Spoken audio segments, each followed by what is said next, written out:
Thank you. Thank you. 很好。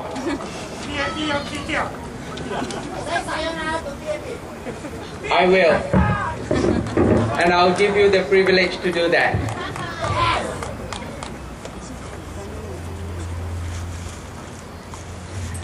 All right. First of all,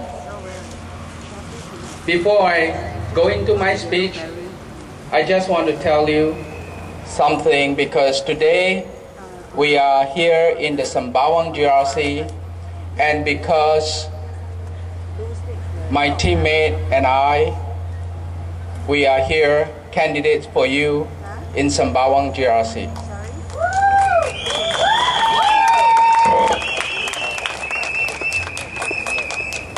And I want to say, as leader of this group, that I'm very, very proud to be working with my teammates. The person that you have just heard just now, Mr. Sada Sivam, great guy. Dr. James Gomez, Mr. Jared Leo, he's young, but don't let his youth fool you. He's full of energy, full of ideas for our youth here in Singapore and in Sembawang GRC. And of course, the veteran politicians, Muhammad Isa.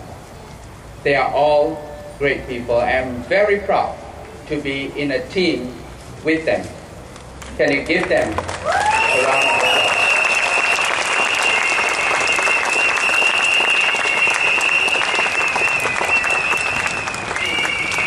You know, before this election, many months ago, we did a survey. And in this survey, we want to find out from Singaporeans what are the issues that they think is most important for the coming election. Well, we got quite a few issues that people are concerned about. But 3 issues came up top.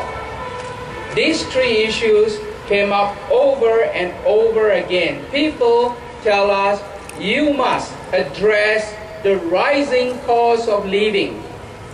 And we say we will. Many people told us that you must address the issues of rising HDB price. And we say we will. And people told us that we must address the issues of foreign workers, and we say we will. And it is these 3 issues that I want to focus on in my speech today. Our country, our government kept telling us over and over again that we are so rich. You should feel proud of yourself because you're so privileged. You have to be grateful. Does that sound familiar? Yeah, look at your neighbors. Look at Cambodia. Look at Vietnam. You got to be grateful. But they didn't say, look at Switzerland. Look at Denmark. They didn't say that. Why? Because we are still far from being first class, first world. Well, the thing that bothers me so much, that troubles me, is when I see on the street one of our elderlies having to pick from the trash can things like cardboard, canned drinks, empty canned drinks, just to make a living. Now, if you do that for a hobby, that's fine. But I'm quite sure they weren't doing that for fun.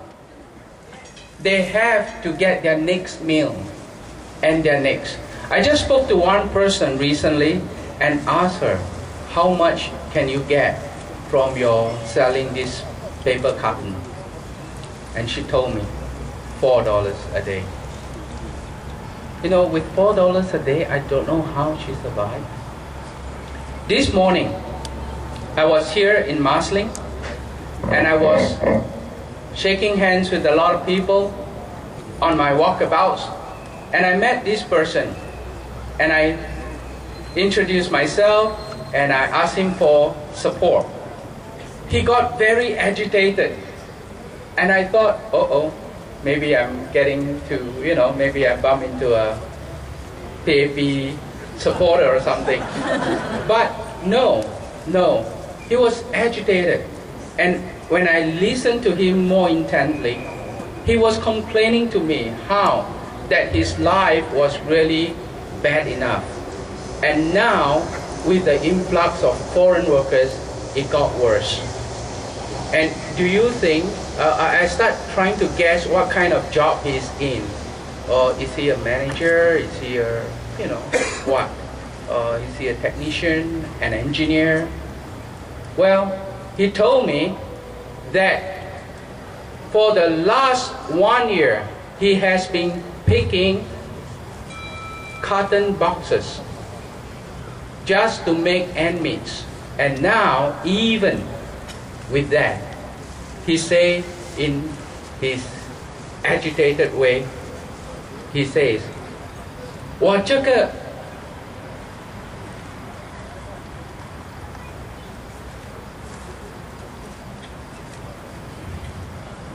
How do you say carton box?